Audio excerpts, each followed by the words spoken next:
আপনারা আগামী শুক্রবার কলেজের গেটে গেটে ফাঁসির দাবিতে এবং ফাঁসির দাবিতে আন্দোলনের দাবিতে ছাত্রছাত্রীরা আন্দোলন করবেন।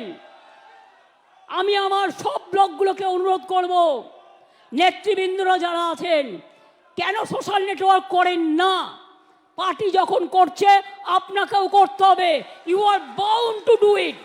All the MLA, all the MP, all the councillors, all the student leader, all the youth leader, সবাইকে আপনাদের কিন্তু এই ফেক ভিডিওর কাউন্টার করতে হবে। ফেক ভিডিওর কাউন্টার করতে হবে আর পুলিশের কাছে এফআইআরও করতে হবে। এরকম জিনিস দেখলে সাইবার ক্রাইমে যাতে পুলিশ অ্যাকশন নেয়, ইমেলও আছে, এটা মাথায় রাখবেন। আমি আমাদের ব্লক প্রেসিডেন্টদের বলবো, সাথে ছাত্র যুব মহিলারাও থাকবে। শনিবার দিন সব ব্লকে ব্লকে মিছিল হবে, মানে 31শে আগস্ট সব ব্লকে ব্লকে মিছিল হবে, ধর্ণা হবে, মিছিল করে ধর্ণা হবে। শনিবার হাফ ছুটি, তাই বেলা 2টো থেকে 6টা পর্যন্ত ধর্ণা হবে, মিছিল হবে সব ব্লকে।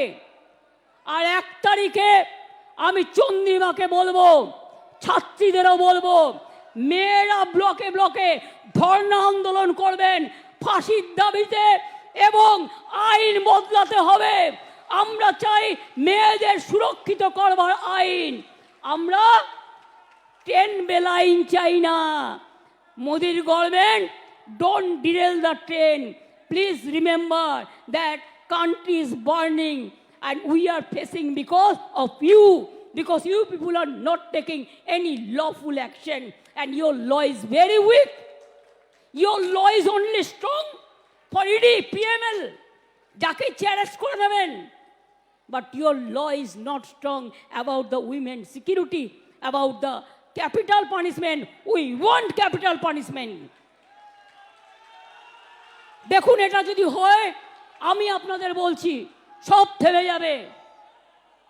আর যারা ধর্ষণ করে তাদের ছাড়তে দয়া করে অনুরোধ কেউ করবেন না।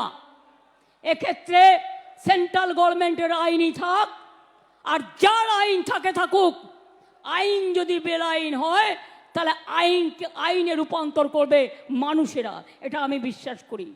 ছাত্রছাত্রীদের কাজ হচ্ছে সমাজ সেবা করা, ছাত্রছাত্রীদের কাজ রুখে দাঁড়ানো, ছাত্রছাত্রীদের কাজ সংগ্রাম করে নিজেকে প্রতিষ্ঠিত করা, ছাত্রছাত্রীদের কাজ মানুষের পাশে দাঁড়ানো, ছাত্রছাত্রীদের কাজ আমি দেশের জন্য মাথা নত করব, মানুষের জন্য মাথা নত করব। আমি বাংলাকে অসম্মান করতে দেব না, দিচ্ছি না, দেব না।